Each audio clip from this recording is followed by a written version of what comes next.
Hi friends, ಹೇಗಿದ್ದೀರಾ? ಚೆನ್ನಾಗಿದ್ದೀರಾ ಅಲ್ವಾ? ಮುಖ್ಯವಾಗಿ ಆರೋಗ್ಯವಾಗಿದ್ದೀರಾ ಅಲ್ವಾ? ಸೊ ಇವತ್ತಿನ ವಿಷಯ ಏನಪ್ಪ ಅಂತಂದರೆ law of attraction. Law of attraction ಅಂದರೆ ಏನು? ಇದ್ರ ಬಗ್ಗೆ ಮಾತಾಡೋದಕ್ಕೆ ತುಂಬ ಖುಷಿಯಾಗುತ್ತೆ. ನಾನು ಲಾಸ್ಟ್ ವಿಡಿಯೋದಲ್ಲಿ ಕಾನ್ಸಿಯಸ್ ಮತ್ತು ಸಬ್ಕಾನ್ಸಿಯಸ್ ವಿಡಿಯೋ ಬಗ್ಗೆ ಹಾಕಿದ್ದೀನಿ. ಖಂಡಿತ ಯಾರೂ ಮಿಸ್ ಮಾಡಬೇಡಿ, ನೋಡಿ. ನಮ್ಮ ಮೈಂಡು ಯಾವ ಥರ ಕೆಲಸ ಮಾಡುತ್ತೆ ಅಂತ ಅದರಲ್ಲಿ ಖಂಡಿತ ನಿಮಗೆ ಗೊತ್ತಾಗುತ್ತೆ. ಅದ್ರ ಜೊತೆಯಲ್ಲಿ ಈ ಲಾ ಆಫ್ ಅಟ್ರಾಕ್ಷನ್ ಅನ್ನೋದು ತುಂಬ ಹೇಳಬೇಕಂದ್ರೆ ಯೂನಿವರ್ಸ್ ಬ್ಲೆಸ್ಸಿಂದ ನಾವು ಎಲ್ಲವನ್ನೂ ಪಡ್ಕೋಬಹುದು. ಅದು ಹೇಗಪ್ಪ, ಹೇಗೆ ಸಾಧ್ಯ? ನಾವು ಏನನ್ನು ನೆನೆಸ್ಕೊತೀವಿ ಅದು ರಿಯಾಲಿಟಿಯೇ ಖಂಡಿತ ಆಗುತ್ತೆ, ಆದರೆ ನಾವು ನಂಬಬೇಕಷ್ಟೆ. ಈ ಲಾ ಆಫ್ ಅಟ್ರಾಕ್ಷನ್ ಅನ್ನೋದು ಕೂಡ ಅದೇ ಥರನೇ. ನಾವು ಪ್ರತಿದಿನ ಏನನ್ನು ಥಿಂಕ್ ಮಾಡ್ತೀವಿ, ಪಾಸಿಟಿವ್ ಆರ್ ನೆಗೆಟಿವ್ ಥಾಟ್ಸ್ ಅನ್ನೋದು ತುಂಬ ಚೆನ್ನಾಗಿ ಪ್ರತಿಯೊಬ್ಬರಲ್ಲೂ ಬರ್ತಾನೆ ಇರುತ್ತೆ. ಒಂದು ದಿನಕ್ಕೆ ಒಬ್ಬ ಮನುಷ್ಯನ ತಲೆಯಲ್ಲಿ ಥಾಟ್ ಅನ್ನೋದು 60,000 ವಿಷಯಗಳು ನಮ್ಮ ಸಬ್ಕಾನ್ಷಿಯಸ್ ಮೈಂಡಲ್ಲಿ ಪ್ರತಿದಿನ ಫಾಸ್ಟಾಗಿ ಬರ್ತಾ ಇರುತ್ತೆ. ಗೊತ್ತೇ ಆಗಿರೋದಿಲ್ಲ ನಮ್ಗೆ ಏನೇನು ನಾವು ಯೋಚನೆ ಮಾಡಿರ್ತೀವಿ ಅಂತ. ಮಾರ್ನಿಂಗ್ ನಾವು ಎದ್ದಾಗಿಂದ ನೈಟ್ ಮಲಗೋವರೆಗೂ ನಿಮಗೆ ಗೊತ್ತಾ 60,000 ವಿಷಯಗಳ ಬಗ್ಗೆ ನಾವು ಮೈಂಡಲ್ಲಿ ಯೋಚನೆ ಮಾಡಿರ್ತೀವಿ. ಯಾವ ವಿಷಯ ಅಂತಲೂ ಕೂಡ ನಮ್ಗೆ ಗೊತ್ತೇ ಇರೋದಿಲ್ಲ. ಪ್ರತಿ ಒಂದು ವಿಷಯಕ್ಕೂ ರೀಸನ್ ಇರೋದಿಲ್ಲ, ಪ್ರತಿ ಒಂದು ನೆನಪಿಗೂ ಅರ್ಥ ಕೂಡ ಇರೋದಿಲ್ಲ. ಆದರೆ ಕೆಲವೊಂದು ಮಾತ್ರ ನಮ್ಮ ಮೆಮೊರಿಯಲ್ಲಿ ತುಂಬ ಚೆನ್ನಾಗಿ ಸ್ಟೋರೇಜ್ ಆಗಿರುತ್ತೆ. ಅದು ಪಾಸಿಟಿವ್ ಆದರೂ ಸರಿಯೇ, ನೆಗೆಟಿವ್ ಆದರೂ ಸರಿಯೇ. ಹಾಗಾಗಿ ನಾನು ಇವತ್ತು ಈ ರಹಸ್ಯಮಯವಾಗಿರೋ ವಿಷಯಗಳನ್ನು ಕೆಲವೊಂದು ನಿಮ್ಮ ಜೊತೆ ಶೇರ್ ಮಾಡ್ಕೋಬೇಕು ಅಂತ ಅನ್ನಿಸ್ತು. ಹಾಗಾಗಿ ಇವತ್ತಿನ ವಿಷಯವನ್ನು ನಾನು ಖಂಡಿತ ನಿಮ್ಮ ಜೊತೆ ಶೇರ್ ಮಾಡ್ಕೊತೀನಿ. ಸೊ ನಮಸ್ತೆ ವೀಕ್ಷಕರೇ, ನನ್ನ ಹೆಸರು ಕಾವ್ಯ ಪಟೇಲ್, ನ್ಯೂಮರಾಲಜಿಸ್ಟ್. ಈ ಒಂದು ಮಾಹಿತಿಯನ್ನು ನಿಮಗೆ ಕೊಡೋಕ್ಕೆ ಮುಂಚೆ ನನ್ನ ಚಾನಲ್ಗೆ ಯಾರೆಲ್ಲ ಸಬ್ಸ್ಕ್ರೈಬ್ ಆಗಿಲ್ಲ ಖಂಡಿತ ಸಬ್ಸ್ಕ್ರೈಬ್ ಮಾಡ್ಕೊಳ್ಳಿ. ಈ ವಿಷಯ ನಿಮಗೆ ಇಷ್ಟ ಆದರೆ ಲೈಕ್ ಮಾಡಿ, ಹಾಗೆ ಬೇರೆಯವ್ರಿಗೂ ಕೂಡ ಶೇರ್ ಮಾಡಿ. ಇವತ್ತು ನಾನು ಈ ರಹಸ್ಯವಾದ ಒಂದು ಪುಸ್ತಕದ ಬಗ್ಗೆ ಮಾತನಾಡೋದಕ್ಕೆ ತುಂಬ ಖುಷಿಯಾಗತ್ತೆ. ಏನಪ್ಪ ಇದು ರಹಸ್ಯ ಅಂತ ಅನ್ನೋದಾದರೆ, ನಮ್ಮ ಜೀವನದಲ್ಲಿ ಸಾಕಷ್ಟು ಒಂದು ವಿಷಯಗಳು ನಿಗೂಢವಾಗಿ ನಡೀತಾ ಇರುತ್ತೆ. ಅದು ಪಾಸಿಟಿವ್ ಆದರೂ ಸರಿಯೇ, ನೆಗೆಟಿವ್ ಆದರೂ ಸರಿಯೇ. ಯಾವ ಥರ ಓಡ್ತಾ ಇರುತ್ತೆ ನಮ್ಮ ಮೈಂಡು? ಪ್ರತಿದಿನ ನಾವು ಮಾರ್ನಿಂಗ್ ಎದ್ದೊಳ್ತೀವಿ. ಎದ್ದು ತಕ್ಷಣದಿಂದ ಸ್ಟಾರ್ಟ್ ಆಗುತ್ತೆ ನಮ್ಮ ಸಬ್ಕಾನ್ಷಿಯಸ್ ಮೈಂಡಿಂದ ನೈಟು ಮಲ್ಗೋವರೆಗೂ ಕೂಡ ಪಾಸಿಟಿವ್ ಥಾಟ್ಸ್, ನೆಗೆಟಿವ್ ಥಾಟ್ಸ್ ಎರಡೂ ಕೂಡ ಓಡ್ತಾ ಇರುತ್ತೆ. ಸೊ ಇದು ಒಂದು ಚಿಕ್ಕ ಸ್ಟೋರಿ ಮುಖಾಂತರ ಹೇಳೋದಕ್ಕೆ ತುಂಬ ಇಷ್ಟಪಡ್ತೀನಿ. ಏನಪ್ಪ ಅಂತಂದರೆ, ಒಬ್ಬ ವ್ಯಕ್ತಿ ಎದ್ದ ತಕ್ಷಣ ತನ್ನ ಮೈಂಡಲ್ಲಿ ಏನನ್ನು ಓಡಿಸ್ತಾನೆ, ಅದೇ ವಿಷಯ ಸಂಜೆವರೆಗೂ ಓಡ್ತಾ ಇರುತ್ತೆ. ಅದು ನೆಗೆಟಿವ್ ಆದರೂ ಸರಿಯೇ, ಪಾಸಿಟಿವ್ ಆದರೂ ಸರಿಯೇ. ಎಕ್ಸಾಂಪಲ್ ಹೇಳಬೇಕಂದ್ರೆ, ನಾವು ಎದ್ದ ತಕ್ಷಣ ಒಂದು ಮೊಬೈಲ್ ನೋಡ್ತೀವಿ. ಮೊಬೈಲ್ ನೋಡೋ ಅಭ್ಯಾಸ ಈಗಂತೂ ಎಲ್ರಿಗೂ ಇದ್ದೇ ಇರುತ್ತೆ. ಆ ಮೊಬೈಲಲ್ಲಿ ನಾವು ನೋಡ್ತಾ ಹೋದಂಗೆ ನೋಡ್ತಾನೇ ಇರ್ತೀವಿ, ಅದು ಸ್ಟಾಪ್ ಆಗೋದೇ ಇಲ್ಲ. ಏನಾದರೂ ಒಂದು ವಿಷಯ ನಾವು ಏನೋ ನೋಡಲಿಕ್ಕೆ ಅಂತ ಮೊಬೈಲ್ ತೊಗೋತೀವಿ, ಬೇರೇನೋ ನೋಡಿಕೊಂಡು ಅದರಲ್ಲೇ ಮುಳುಗೋಗ್ಬಿಟ್ಟಿರ್ತೀವಿ. ನಾವು ವಾಟ್ಸಪ್ಪಿಗೆ ಹೋದರೆ ಒಂದು ಸ್ಟೇಟಸ್ ನೋಡಿರ್ತೀವಿ, ಅಥವಾ ಯಾರಾದ್ರೂ ಮೆಸೇಜ್ ಮಾಡಿರ್ತಾರೆ, ಅಥವಾ ನಾವು ಏನಾದರೂ ಒಂದು ಕಾಲ್ ಮಾಡಲಿಕ್ಕೆ ಅಂತ ತೊಗೊಂಡೋಗ್ಲೂ ಕೂಡ ಆ ಥರ ಇದೆ. ಇವಾಗ ಸಿಚುವೇಶನ್ ಹೆಂಗಿದೆ ಅಂತಂದರೆ, ಸೊ ಸಾಕಷ್ಟು ಒಂದು ಮೀಡಿಯಾದಲ್ಲಿ ಎಲ್ಲ ಒಂದು ವಿಷಯಗಳು ಇದ್ದೇ ಇರುತ್ತೆ. ಸೊ ನಾವು ಏನೋ ಒಂದು ನೋಡೋಕೆ ಹೋದ್ರೆ, ಆಗಿನ ಕಾಲದಲ್ಲಿ ಹಿರಿಯರು ಅಷ್ಟಿಲ್ಲದೆ ಹೇಳ್ತಾ ಇರ್ತಾರೆ, ಸೊ ಪುಸ್ತಕನ ಓದು ನಿನ್ನನ್ನು ತಲೆ ಎತ್ತುವಂತೆ ಮಾಡುತ್ತದೆ ಪುಸ್ತಕ. ಅದೇ ಥರ ಮೊಬೈಲ್ನ ನೋಡು, ನಿನ್ನ ತಲೆ ತೆಗೆಸಿದ್ರೆ ಎತ್ತಕ್ಕೂ ಕೂಡ ಆಗದೆ ಇರೋ ಥರ ಮಾಡುತ್ತೆ ಮೊಬೈಲ್ ಅಂತ.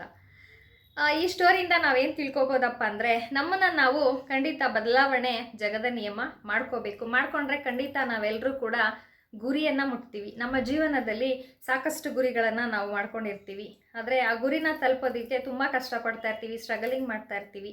ಯಾಕೆ ಎಲ್ರಿಗೂ ಗುರಿಗಳನ್ನು ತಲುಪೋದಕ್ಕೆ ಆಗಿರೋದಿಲ್ಲ?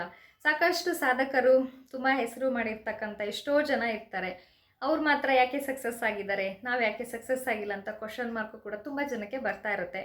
ಯಾಕೆ ನಾವು ಸಕ್ಸಸ್ ಆಗೋದಕ್ಕಾಗಲ್ಲ? ಕಷ್ಟಪಡೋರು ಕಷ್ಟಪಡೋ ಥರನೇ ಇರ್ತಾರೆ, ಶ್ರೀಮಂತರು ಶ್ರೀಮಂತರಾಗೇ ಇರ್ತಾರೆ. ನೀವು ಯೋಚನೆ ಮಾಡಿದ್ದೀರಾ ಇದ್ರ ಬಗ್ಗೆ? ನಾವು ಯಾವಾಗಲೂ ಕೂಡ ಒಂದು ಥಾಟನ್ನು ಮೈಂಡಲ್ಲಿ ಇಟ್ಕೊಂಡಿರ್ತೀವಿ. ಸೊ ಎಕ್ಸಾಂಪಲ್ ಹೇಳಬೇಕಂದ್ರೆ, ನಾವು ಯಾವುದಾದ್ರೂ ಒಂದು ಫಂಕ್ಷನ್ಗೆ ಹೋಗ್ಬೇಕಂತ ರೆಡಿ ಆಗ್ತಾ ಇರ್ತೀವಿ. ಸೊ ಒಂದು ಲೇಡೀಸ್ ಆದರೆ ಸ್ಯಾರಿ ಹಾಕ್ಕೊಂಡು ಎಲ್ಲ ಜ್ಯುವೆಲರ್ಸ್ ಎಲ್ಲ ಹಾಕ್ಕೊಂಡು ರೆಡಿ ಆಗ್ತಾ ಇರ್ತೀವಿ, ಆದರೆ ಮೈಂಡಲ್ಲಿ ಥಾಟೇ ಬೇರೆ ಥರ ಓಡ್ತಾ ಇರುತ್ತೆ. ಜೆಂಟ್ಸ್ ಆದರೂ ಅಷ್ಟೇ, ಏನಾದರೂ ಒಂದು ನಾವು ಆಫೀಸಿಗೆ ಹೋಗಬೇಕು ರೆಡಿ ಆಗ್ತಾ ಇರ್ತೀವಿ, ಫ್ರೆಶ್ ಅಪ್ ಆಗ್ತಾ ಇರ್ತೀವಿ, ಆದ್ರೂ ಕೂಡ ಮೈಂಡಲ್ಲಿ ಬೇರೆ ಥರನೇ ಥಾಟ್ ಓಡ್ತಾ ಇರುತ್ತೆ. ಆ ಮೈಂಡಿಗೆ ಕಂಟ್ರೋಲ್ ಅನ್ನೋದೇ ಇರೋದಿಲ್ಲ.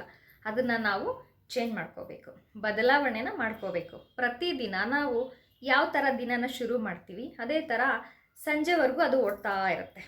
ನೆಗೆಟಿವ್ ಥಾಟ್ಸ್ ಇದ್ದರೆ ನೆಗೆಟಿವ್ ಓಡ್ತಾ ಇರುತ್ತೆ, ಪಾಸಿಟಿವ್ ಥಾಟ್ಸ್ ಇದ್ದರೆ ಪಾಸಿಟಿವ್ ಥಾಟ್ಸು ಕೂಡ ಓಡ್ತಾ ಇರುತ್ತೆ. ಈ ಲಾ ಆಫ್ ಅಟ್ರಾಕ್ಷನ್ ಅನ್ನೋದು ಹೇಗಪ್ಪ ಅಂತ ಅನ್ನೋದಾದರೆ, ನಾನು ಇದ್ರ ಬಗ್ಗೆ ತಿಳ್ಕೊಂಡಾಗ ನನಗೂ ಕೂಡ ಏನು ಇದು ಯಾವ ಥರ ಅಂತ ನನಗೂ ಕೂಡ ಗೊಂದಲ ಇತ್ತು.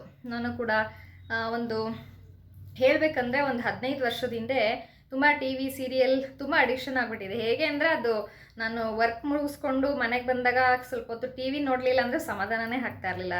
ಈ ಸೀರಿಯಲ್ಗಳು ಪ್ರತಿನಿತ್ಯ ಸ್ಟೋರಿ. ನಾನು ಯಾಕೆ ಹೇಳ್ತಾ ಇದ್ದೀನಿ, ಯೂನಿವರ್ಸ್ ನಾವೇನನ್ನ ನೋಡ್ತೀವಿ, ನಾವೇನನ್ನ ಅಟ್ರ್ಯಾಕ್ಟ್ ಮಾಡ್ತೀವಿ ಅದನ್ನೇ ಬ್ಲೆಸ್ ಮಾಡ್ತಾ ಇರುತ್ತೆ. ಸೊ ನಾವು ಅದಕ್ಕೆ ನೆಗೆಟಿವ್ ಥಾಟ್ಸ್ ಪಾಸಿಟಿವ್ ಥಾಟ್ಸ್ ಅಂತ ಖಂಡಿತ ಗೊತ್ತಾಗಿರೋದಿಲ್ಲ. ಸೊ ನೆಗೆಟಿವ್ ಆದರೆ ಅದು ನೆಗೆಟಿವ್ ಆಗೇ ನಮ್ಮ ಮೈಂಡಲ್ಲಿ ಓಡ್ತಾ ಇರುತ್ತೆ, ಪಾಸಿಟಿವ್ ಆದರೆ ಅದು ಪಾಸಿಟಿವ್ ಥರನೇ ಓಡ್ತಾ ಇರುತ್ತೆ. ನಮ್ಮ ಆಲೋಚನೆಗಳು, ನಮ್ಮ ಗುರಿಗಳು, ನಮ್ಮ ಉದ್ದೇಶಗಳು ಯಾವ ಥರ ಕೆಲಸ ಮಾಡ್ತಾ ಇರುತ್ತೋ ಅದೇ ಥರ ಯೂನಿವರ್ಸ್ ಕೂಡ ಬ್ಲೆಸ್ಸಿಂಗ್ ಮಾಡ್ತಾ ಇರ್ತಾರೆ. ಫಾರ್ ಎಕ್ಸಾಂಪಲ್, ನೀವು ರೋಡಲ್ಲಿ ಹೋಗ್ತಾ ಇರ್ತೀರ, ಸಿಟಿಯಲ್ಲಿ ಹೋಗ್ತಾ ಇರಬೇಕಾದ್ರೆ ನೀವು ಅಂದ್ಕೊತೀರ, ಓ ದೇವ್ರೇ ನಾನು ಬೇಗ ಮನೆಗೆ ತಲುಪಬೇಕಪ್ಪ, ಟ್ರಾಫಿಕ್ ಇಲ್ಲ ಅಂದರೆ ಸಾಕಪ್ಪ ಅಂತ ಬೇಡ್ಕೊತೀರ. ನೀವು ಕೇಳ್ಕೊತೀರಾ ಏನಂತ, ಟ್ರಾಫಿಕ್ ಇಲ್ಲ ಅಂದರೆ ಸಾಕು ಅಂತ. ಯೂನಿವರ್ಸ್ ಅದನ್ನು ಬ್ಲೆಸ್ ಮಾಡುತ್ತೆ. ಖಂಡಿತ ನಾವು ಟ್ರಾಫಿಕ್ ಇರಲ್ಲ ಅಂತ ಅಂದ್ಕೊಳ್ಳೋದಕ್ಕೂ ಟ್ರಾಫಿಕ್ ಇರಬಾರ್ದು ಅಂತ ಅಂದ್ಕೊಳ್ಳೋದಕ್ಕೂ ತುಂಬ ವ್ಯತ್ಯಾಸ ಇದೆ. ಸಾಕಷ್ಟು ಬಾರಿ ನಿಮ್ಗೆ ಅನುಭವ ಆಗಿರುತ್ತೆ ನೋಡಿ, ನೀವು ಬೇಕಾದರೆ ರಿಕಾಲ್ ಮಾಡ್ಕೊಳ್ಳಿ. ಯಾವಾಗಾದ್ರೂ ಅಬ್ಬಾ ಈ ಟ್ರಾಫಿಕ್ಕು ತುಂಬ ಟ್ರಾಫಿಕ್ಕು ಅದ್ರ ಬಗ್ಗೆನೇ ನಾವು ಯೋಚನೆ ಮಾಡೋವಾಗ ಅದ್ರ ಬಗ್ಗೆನೇ ನಮಗೆ ಥಾಟ್ಸ್ ಓಡ್ತಾ ಇರುತ್ತೆ. ನಾವು ಏನನ್ನ ಯೋಚನೆ ಮಾಡ್ತೀವಿ ಅದೇ ನಮಗೆ ಸಿಗ್ತಾ ಹೋಗುತ್ತೆ. ಇನ್ನೂ ಡೀಪಾಗಿ ಹೇಳಬೇಕಂತಂದರೆ, ಈಗ ಎಕ್ಸಾಂಪಲ್, ಯಾರೋ ಒಬ್ಬರು ಹುಡುಗ ಆಗಲಿ ಹುಡುಗಿ ಆಗಲಿ ಮದುವೆ ಆಗಬೇಕು ಅಂತ ಅಂದ್ಕೊಂಡಿರ್ತಾರೆ. ಸೊ ಅವರ ಒಂದು ಥಾಟಲ್ಲಿ ಏನಿರುತ್ತೆ, ನಾನು ತುಂಬ ಒಳ್ಳೆಯವನಿದ್ದೀನಿ, ನನಗೆ ಒಳ್ಳೆ ಹುಡುಗಿ ಸಿಗಬೇಕು ಅಂತ ಇರುತ್ತೆ. ಇನ್ನು ಮತ್ತೆ ಬೇರೆ ಥರನೂ ಥಿಂಕ್ ಮಾಡ್ತಾರೆ, ನಾನು ವರ್ಕ್ ಮಾಡ್ತೀನಿ, ನನಗೆ ನನ್ನ ಅರ್ಥ ಮಾಡ್ಕೊಳ್ಳೋಂಥ ಹೆಂಡತಿ ಸಿಕ್ಕಿದ್ರೆ ಸಾಕು. ಹುಡುಗಿರು ಥಿಂಕ್ ಮಾಡ್ತಾ ಇರ್ತಾರೆ, ನನಗೆ ಈ ಥರ ಹುಡುಗ ಬೇಕು, ಆ ಥರ ಹುಡುಗ ಬೇಕು. ಕೆಲವರು ಅಂದ್ಕೊಂಡಿರ್ತಾರೆ ಅಟ್ರ್ಯಾಕ್ಟ್ ಮಾಡಿರೋದೇ ಕೆಲವ್ರಿಗೆ ಸಿಗುತ್ತೆ, ಕೆಲವ್ರಿಗೆ ಆಪೋಸಿಟ್ ವೇನಲ್ಲೂ ಅವ್ರಿಗೆ ಇಷ್ಟ ಇಲ್ಲದೇ ಇರೋ ಥರನೂ ಕೂಡ ಸಿಕ್ಕಿರುತ್ತೆ. ಯಾಕೆ ಈ ಥರ? ಕೆಲವ್ರಿಗೆ ಮಾತ್ರ ಈ ಥರ ಆಗದ, ದೇವರು ನಮಗೆ ತುಂಬ ಮೋಸ ಮಾಡಿಬಿಟ್ಟ, ನಮಗೆ ಮಾತ್ರ ಈ ಥರ ಶಿಕ್ಷೆ ಕೊಡ್ತಾ ಇದ್ದಾನೆ ಅಂದ್ಕೊತೀವಿ. ಖಂಡಿತ ಇದು ಎಲ್ಲರ ಲೈಫಲ್ಲೂ ಹಾಗೇ ಆಗಿರುತ್ತೆ. ನಾವು ಏನನ್ನು ಬಯಸ್ತೀವೋ ಅದು ಕೂಡ ನಡೆಯುತ್ತೆ, ಆದರೆ ಸ್ವಲ್ಪ ಟೈಮ್ ತೊಗೊಳುತ್ತೆ ಅಷ್ಟೆ. ಆದರೆ ಅದಕ್ಕೆ ಮುಂಚೆ ನಮ್ಮ ಒಂದು ಏನಿದೆ ಸಬ್ಕಾನ್ಷಿಯಸ್ ಮೈಂಡನ್ನು ನಾವು ರಿಸರ್ಚ್ ಮಾಡಿದಾಗ ಖಂಡಿತ ಗೊತ್ತಾಗುತ್ತೆ. ಸೊ ನಾನು ಕೂಡ ತುಂಬ ವರ್ಷಗಳಿಂದ ನೆಗೆಟಿವ್ ಥಾಟ್ಸಲ್ಲಿ ಓಡ್ತಾ ಇದ್ದೆ. ಅವ್ರು ಸರಿ ಇಲ್ಲ, ಇವ್ರು ಸರಿ ಇಲ್ಲ, ಸೊ ಅವ್ರು ನನ್ನ ಬಗ್ಗೆ ನೆಗೆಟಿವ್ ಥಾಟ್ ಮಾತಾಡ್ತಾರೆ, ನಾನು ಎಜುಕೇಷನ್ ಜಾಸ್ತಿ ಮಾಡಿಲ್ಲ. ಸೊ ನಾನು ಏನು ನನ್ನ ಥಾಟನ್ನು ಮಾಡ್ತಾ ಮಾಡ್ತಾ ಅದು ಅದೇ ಅಟ್ರ್ಯಾಕ್ಟ್ ಆಗ್ತಾ ಇತ್ತು. ಯಾವಾಗ ನನ್ನ ಒಂದು ಗುರಿ, ನನ್ನ ಒಂದು ಏನಿದೆ, ನನ್ನನ್ನು ನಾನು ಆಲ್ಟ್ರೇಷನ್ ಮಾಡಿಕೊಂಡೆ, ನನ್ನ ಗುರಿನ ಬದಲಾವಣೆ ಮಾಡಿಕೊಂಡೆ, ನನ್ನನ್ನು ನಾನು ರೂಟ್ ಮ್ಯಾಪ್ ಹಾಕ್ಕೊಂಡು ಚೇಂಜ್ ಮಾಡಿಕೊಂಡೆ, ಪಾಸಿಟಿವ್ ಥಾಟ್ನ ಕೊಡೋದಕ್ಕೆ ಸ್ಟಾರ್ಟ್ ಮಾಡಿದೆ. ನಾನು ಯಾವಾಗ ನೆಗೆಟಿವ್ ಥಾಟ್ ಬರ್ತಾಯಿತ್ತು ನನಗೆ ಅದರಲ್ಲೇ ಒಂಥರ ಇರಿಟೇಷನ್ ಆಗ್ತಾಯಿತ್ತು. ಯಾವಾಗ ನಾನು ಪಾಸಿಟಿವ್ ಥಾಟ್ ಕೊಡೋದಕ್ಕೆ ಸ್ಟಾರ್ಟ್ ಮಾಡಿದೆ ಆವಾಗ ಇಮಿಡಿಯೇಟ್ಲಿ ಪಾಸಿಟಿವ್ ಪಾಸಿಟಿವ್ ಪಾಸಿಟಿವ್ ದಿನ ದಿನ ಅದು ಸ್ವಲ್ಪ ಸ್ವಲ್ಪ ಏನಿರುತ್ತೆ. ಈಗ ನಾವು ಊಟ ಮಾಡ್ತೀವಿ, ಬೆಳಗ್ಗೆ ಬ್ರೇಕ್ಫಾಸ್ಟ್, ಮಧ್ಯಾಹ್ನ ಲಂಚ್, ನೈಟು ಡಿನ್ನರ್, ಇದೇ ಥರನೇ ನಮ್ಮ ಆಲೋಚನೆಗಳು ಕೂಡ ತುಂಬ ಪವರ್ಫುಲ್ಲಾಗಿರುತ್ತೆ, ಅಷ್ಟೇ ಶಾರ್ಪಾಗೂ ಕೂಡ ಕೆಲಸ ಮಾಡುತ್ತೆ. ನಾವು ಯಾರಿಗಾದ್ರೂ ಏನಾದರೂ ಮಾತಾಡಿದ್ರೆ ಯೋಚನೆ ಮಾಡಲ್ಲ, ಸಡನ್ನಾಗಿ ಹೇಳ್ಬಿಡ್ತೀವಿ. ಅವ್ರಿಗೆ ಹರ್ಟ್ ಆಗುತ್ತೋ ಅಥವಾ ಅವ್ರು ಏನಂತಾರೋ ಅಂತಲೂ ಅಂದ್ಕೊಳ್ಳೋದಿಲ್ಲ. ಕೆಲವರು ಡೈರೆಕ್ಟಾಗಿ ಹೇಳ್ಬಿಡ್ತಾರೆ, ಆಮೇಲೆ ಯೋಚನೆ ಮಾಡ್ತಾರೆ. ಆದರೆ ಅನ್ನಿಸ್ಕೊಂಡವ್ರಿಗೆ ಮಾತ್ರ ಗೊತ್ತಿರುತ್ತೆ ಇದು ಯಾವ ಥರ ಶಾರ್ಪಾಗಿರುತ್ತೆ ಅವ್ರು ಹೇಳಿದ್ದು ಅಂತ. ಸೊ ನಾನು ಯಾಕೆ ಇದನ್ನೆಲ್ಲ ನಿಮಗೆ ಉದಾಹರಣೆ ಕೊಟ್ಟೆ ಅಂದರೆ, ಲಾ ಆಫ್ ಅಟ್ರಾಕ್ಷನ್ ಅನ್ನೋದೇ ಹಾಗೆ. ಜೀವನದಲ್ಲಿ ನಾವು ಏನನ್ನ ಅಂದ್ಕೊತೀವಿ, ನಾವು ಯಾವ ಥರ ಥಿಂಕ್ ಮಾಡ್ತಾ ಇರ್ತೀವಿ, ನಾವು ಯಾವ ಥರ ಒಂದು ಫ್ರೆಂಡ್ಶಿಪ್ ಮಾಡ್ಕೊತೀವಿ, ಅದೇ ಥರ ನಮ್ಮ ಜೀವನನೂ ಕೂಡ ನಿಂತಿರುತ್ತೆ. ನಾವು ಒಳ್ಳೆಯವ್ರ ಜೊತೆ ಸೇರಿದಾಗ, ಒಳ್ಳೆಯ ಫ್ರೆಂಡ್ಶಿಪ್ ಮಾಡಿದಾಗ, ಒಳ್ಳೆಯ ಒಂದು ನಾವೇನಾದರೂ ಇಂಪ್ಲಿಮೆಂಟ್ ಮಾಡ್ಕೋಬೇಕಂದಾಗ ನಮಗೆ ಅದೇ ಅಟ್ರ್ಯಾಕ್ಟ್ ಆಗ್ತಾ ಇರುತ್ತೆ. ನೋಡಿ, ನೀವು ನೆಗೆಟಿವ್ಸ್ ಜನ ಮಾತಾಡ್ತಾ ಇರ್ತಾರೆ, ಬರೀ ಕೆಟ್ಟದನ್ನೇ ಮಾತಾಡ್ತಾ ಇರ್ತಾರೆ ಅಥವಾ ಕೆಟ್ಟ ಆಲೋಚನೆಗಳಲ್ಲೇ ಮುಳುಗಿರ್ತಾರೆ. ನೀವು ಆ ಥರ ಫ್ರೆಂಡ್ಶಿಪ್ ಮಾಡಿದಾಗ ನಿಮಗೂ ಕೂಡ ಅದು ರೀಕಾಲ್ ಆಗ್ತಾ ಇರುತ್ತೆ. ಒಂದೊಂದ್ಸಲ ಅನಿಸ್ಬಿಡುತ್ತೆ, ಯಾಕಪ್ಪ ಇವ್ರ ಜೊತೆ ನಾನು ಸೇರಿಕೊಂಡೆ, ಬರೀ ಇವತ್ತಿನ ದಿನ ಎಲ್ಲ ವೇಸ್ಟ್ ಆಯಿತು ಅಂತ ಅನಿಸಿರುತ್ತೆ ಅಲ್ವಾ. ಸೊ ನಾನು ಇವತ್ತು ಯಾಕೆ ಇದ್ರ ಬಗ್ಗೆ ಕಾನ್ಸೆಪ್ಟ್ ಮಾತಾಡಿದೆ, ಲಾ ಆಫ್ ಅಟ್ರಾಕ್ಷನ್ ಅನ್ನೋದು ತುಂಬ ಇಂಪಾರ್ಟೆಂಟ್ ಫ್ರೆಂಡ್ಸ್. ಪ್ರತಿದಿನ ಕೂಡ ನಾವು ನಮ್ಮನ್ನು ಬದಲಾವಣೆ ಮಾಡ್ಕೋಬೇಕು. ದೇವರು ಕೊಟ್ಟಿರ್ತಕ್ಕಂಥ ಜೀವನ ತುಂಬ ಚಿಕ್ಕದು. ಅದರಲ್ಲಿ ನಾವು ಪ್ರತಿಯೊಂದು ಎಕ್ಸ್ಪೀರಿಯೆನ್ಸ್ ಮಾಡಿಕೊಂಡು ಹೋಗ್ತಾ ಹೋದರೆ ಅಷ್ಟು ಆಯಸ್ಸು ನಮಗಿರಲ್ಲ ಅಲ್ವಾ. ಸೊ ನನ್ನ ಜೀವನದಲ್ಲಿ ತುಂಬ ಮುಖ್ಯವಾದ ಒಂದು ಉದಾಹರಣೆ ಕೊಡಬೇಕಂದ್ರೆ ಇದು ರಹಸ್ಯ ಅಂತ ಬುಕ್ಕು, ದಿ ಸೀಕ್ರೆಟ್ ಅಂತ. ಇದು ನಿಮಗೆಲ್ಲ ಲ್ಯಾಂಗ್ವೇಜಲ್ಲೂ ಸಿಗುತ್ತೆ. ಇದನ್ನು ಒಂದು ಸಲ ನೀವು ಓದಿ ನಿಮ್ಮ ಜೀವನವನ್ನು ನೀವು ನಿಜವಾಗ್ಲೂ ಖಂಡಿತ ಬದಲಾವಣೆ ಮಾಡ್ಕೊಳ್ಳಿ ಅಂತ ಹೇಳ್ತೀನಿ. ಅದೇ ಥರ ಇದು ಯಾವುದೇ ಥರ ಹ್ಯಾಡ್ ಅಲ್ಲ. ಈ ಕಂಪ್ನಿಯವರು ನನಗೇನು ಹ್ಯಾಡ್ ಮಾಡಿ ಅಂತೇಳಿ ಇದು ಯಾವುದೇ ಥರ ನನಗೆ ಪ್ರೋತ್ಸಾಹ ಮಾಡಿಲ್ಲ. ಇದು ನನ್ನ ಜೀವನದಲ್ಲಿ ಒಂದು ಬದಲಾವಣೆಯ ಮುಖ್ಯ ಉದ್ದೇಶ ಅಂತ ಕೂಡ ಹೇಳ್ಬೋದು. ಇದರಲ್ಲಿ ನಾವು ಮಾರ್ನಿಂಗು ಯಾವ ಥರ ನಾವು ದಿನನ ಶುರು ಮಾಡಬೇಕು, ನಾವು ಯಾವ ಥರ ನಾವು ಏನನ್ನು ಅಟ್ರ್ಯಾಕ್ಟ್ ಮಾಡ್ತೀವಿ ಅದು ನಮಗೆ ಸಿಗುತ್ತೆ ಅನ್ನೋದಕ್ಕೆ ನಿಮಗೆ ಉದಾಹರಣೆ ಕೊಟ್ಟಿದ್ದಷ್ಟೇ.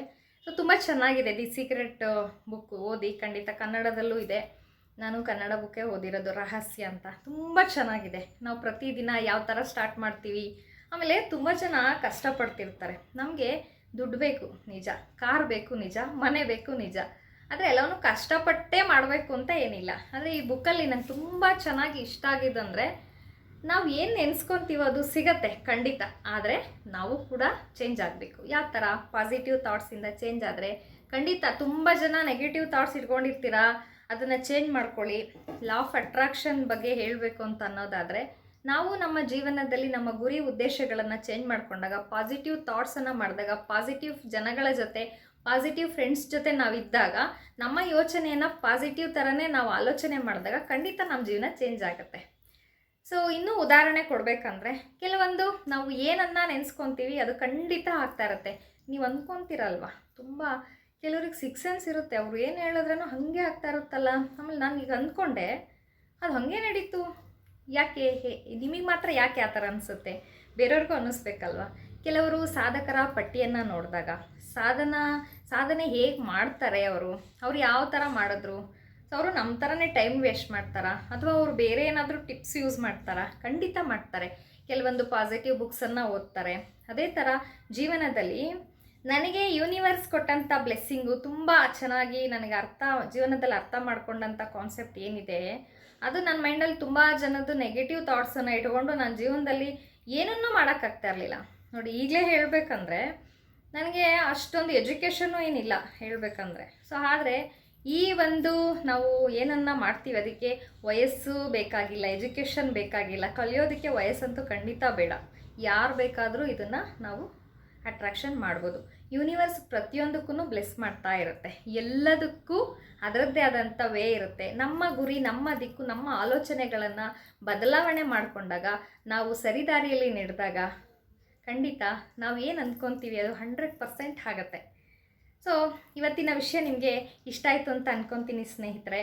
ಸೊ ಇವತ್ತು ವಿಷಯ ಯಾಕೆ ನಾನು ಇದನ್ನು ನಿಮ್ಮ ಹತ್ರ ಶೇರ್ ಮಾಡಿದೆ ಅಂತಂದರೆ, ಕೆಲವು ಜನ ತುಂಬ ನೆಗೆಟಿವ್ ಥಾಟ್ಸ್ನ ತುಂಬಿಕೊಂಡು ನನಗೆ ಒಳ್ಳೇದಾಗ್ತಾ ಇಲ್ಲ, ನಾನು ಆ ದೇವಸ್ಥಾನಕ್ಕೆ ಹೋದೆ, ನಾನು ಈ ದೇವ್ರಿಗೆ ನೋಡ್ತಾ ಇದ್ದೆ, ಆದರೆ ಆ ದೇವ್ರು ನನ್ನನ್ನು ನೋಡ್ತಾ ಇಲ್ಲ, ತುಂಬ ಥಾಟ್ಸ್ ಇರುತ್ತೆ. ಬಟ್ ನಾನು ಕೂಡ ಪೂಜೆ ಮಾಡ್ತಾ ಇದ್ದೆ, ಎಲ್ಲದೂ ನನಗೂ ಕೂಡ ನನ್ನ ಜೀವನದಲ್ಲೂ ಕೂಡ ಆಗಿದೆ, ಇಲ್ಲ ಅಂತಲ್ಲ. ಬಟ್ ನಾನು ಯಾವಾಗ ಯೂನಿವರ್ಸ್ ಬಗ್ಗೆ ತಿಳ್ಕೊಂಡೆ, ಯೂನಿವರ್ಸ್ ಬಗ್ಗೆ ತುಂಬ ಡೀಪಾಗಿ ಸ್ಟಡಿ ಮಾಡಿದೆ, ನಾನು ಪ್ರತಿದಿನವೂ ಕೂಡ ಯೂನಿವರ್ಸ್ಗೆ ಇವಾಗಲೂ ಕೂಡ ಥ್ಯಾಂಕ್ಸ್ ಹೇಳ್ತೀನಿ. ಯಾಕಂದರೆ ನನಗೆ ಗೊತ್ತಾಗ್ತಾ ಇರೋ ಕೆಲವೊಂದು ವಿಷಯಗಳನ್ನು ನನ್ನ ಗುರುಗಳಿಂದ ನಾನು ಕಲ್ತ್ಕೊಂಡೆ. ಇವತ್ತು ನಿಜವಾಗ್ಲೂ ಒಂದು ಮಿರಾಕಲ್ ಅಂತಲೇ ಹೇಳ್ಬೋದು. ಇವತ್ತು ನಾನು ಏನು ಅಂದ್ಕೊತೀನಿ ಅದು ಒಂದು ಚಿಕ್ಕ ಪುಟ್ಟದಿಂದ ಸ್ಟಾರ್ಟ್ ಮಾಡಿ ತುಂಬ ದೊಡ್ಡ ಅಂತ ಒಂದು ಕನಸುಗಳನ್ನು ಇಟ್ಕೊಂಡು ದಯವಿಟ್ಟು ಕೇಳಬೇಡಿ. ನೆಗೆಟಿವನ್ನು ದಯವಿಟ್ಟು ಮಾಡಲೇಬೇಡಿ. ಯಾಕಂದರೆ ನಾವು ಏನನ್ನು ಅಟ್ರ್ಯಾಕ್ಟ್ ಮಾಡ್ತೀವಿ ಅದೇ ನಮ್ಮ ಜೀವನದಲ್ಲಿ ನಡೀತಾ ಇರುತ್ತೆ. ಯೂನಿವರ್ಸ್ಗೆ ನೀವು ಕೆಟ್ಟವರು ಒಳ್ಳೆಯವರು ಅಂತ ಖಂಡಿತ ಅದು ಭೇದ ಭಾವ ಮಾಡಲ್ಲ. ನೀವು ನೆಗೆಟಿವ್ ಥಾಟ್ಸ್ ಕೇಳಿದ್ರೆ ನೆಗೆಟಿವ್ನೇ ಕೊಡುತ್ತೆ, ಪಾಸಿಟಿವ್ ಥಾಟ್ಸ್ನ ಕೇಳಿದ್ರೆ ಪಾಸಿಟಿವ್ ಥಾಟ್ಸ್ನೇ ಕೊಡುತ್ತೆ. ಸೊ ನಾನು ಇವತ್ತು ಈ ವಿಡಿಯೋನ ನಿಮಗೋಸ್ಕರ ಮಾಡಿದ್ದೀನಿ. ಖಂಡಿತ ಇಷ್ಟ ಆಗಿದ್ದರೆ 100% ಒಂದು ಲೈಕ್ ಮಾಡಿ, ಹಾಗೆ ಬೇರೆಯವ್ರಿಗೂ ಕೂಡ ಶೇರ್ ಮಾಡಿ, ಇನ್ನೂ ಹೆಚ್ಚಾಗಿ ಪ್ರೋತ್ಸಾಹ ಮಾಡಿ. ಹಾಗೆ ನಿಮಗೆ ಹೊಸ ವಿಷಯ ಬೇಕು ಅನ್ನೋದಾದರೆ ಖಂಡಿತ ಕಮೆಂಟ್ ಮಾಡಿ, ಖಂಡಿತ ಹಾಕ್ತೀನಿ. ಸೊ ನಾನು ಇದ್ರ ಬಗ್ಗೆ ಮಾತಾಡೋದಕ್ಕೆ ತುಂಬ ಖುಷಿ ಆಗುತ್ತೆ. ತುಂಬ ಜನಗಳು ಅವರ ಲೈಫನ್ನು ಬದಲಾವಣೆ ಮಾಡ್ಕೊತಾ ಇದ್ದಾರೆ. ನಾನು ಕೂಡ ಇದನ್ನು ಸ್ಟೋರಿನ ನಾನು ಓದಿದ ಮೇಲೆ ನನ್ನ ಜೀವನನ ನಾನು ಸಾಕಷ್ಟು ಬದಲಾವಣೆ ಮಾಡ್ಕೊಂಡಿದ್ದೀನಿ ಅಂತ ಹೇಳೋಕ್ಕೆ ತುಂಬ ಇಷ್ಟ ಆಗುತ್ತೆ. ಓಕೆ ಸ್ನೇಹಿತರೆ, ನಾಳೆ ಇನ್ನೂ ಒಂದು ಹೊಸ ವಿಡಿಯೋದೊಂದಿಗೆ ನಿಮಗೆ ಸ್ಟೋರಿ ಮುಖಾಂತರ ಬರ್ತೀನಿ ಅಂತ ಹೇಳ್ತಾ ಇವತ್ತಿನ ವಿಡಿಯೋನ ಇಲ್ಲಿಗೆ ಎಂಡ್ ಮಾಡ್ತಾ ಇದ್ದೀನಿ. ನಿಮ್ಮೆಲ್ಲರಿಗೂ ನಾನು ಫಾಲೋ ಮಾಡ್ತಂಥವ್ರಿಗೆ, ಸಬ್ಸ್ಕ್ರೈಬ್ ಮಾಡೋಂಥವ್ರಿಗೆ ಪ್ರತಿಯೊಬ್ಬರಿಗೂ ಥ್ಯಾಂಕ್ಫುಲ್ಲಾಗಿರ್ತೀನಿ. ಸೊ ನಾಳೆ ಬೇರೆ ವಿಷಯದೊಂದಿಗೆ ಖಂಡಿತ ಸಿಗೋಣ. ಅಲ್ಲಿವರೆಗೂ take care, bye. Thank you.